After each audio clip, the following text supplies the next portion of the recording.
පිරිමි කෙනෙකුට වඩා කාන්තාවකගේ තියෙන පොඩි දෙයක් තියෙනවා කෙලෙස් බහුලයි. ඒක බුද්ධ වචනේම තියෙනවා. කාන්තාව උපමා කරලා තියෙනවා කළු ණයෙක් හා සමානයි කියලා. කන්හ සප්ප කියන සූත්‍රේ මාතුගාම සංයුක්තය කියලා සූත්‍ර ගණනාවක් තිබෙනවා.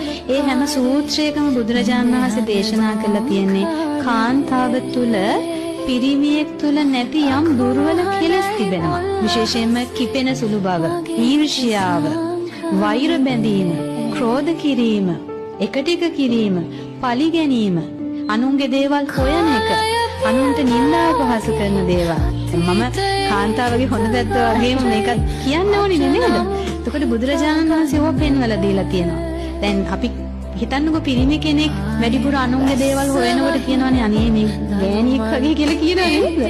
ඒ කියන්නේ ඒ වගේ දුර්වලතා තියෙන්නේ කාන්තාවක් ළඟ තමයි වැඩිපුර තියෙන්නේ කියන එක අපි අකමැත්තෙන් හරි අපි ඒක පිළිගන්නට ඕනේ.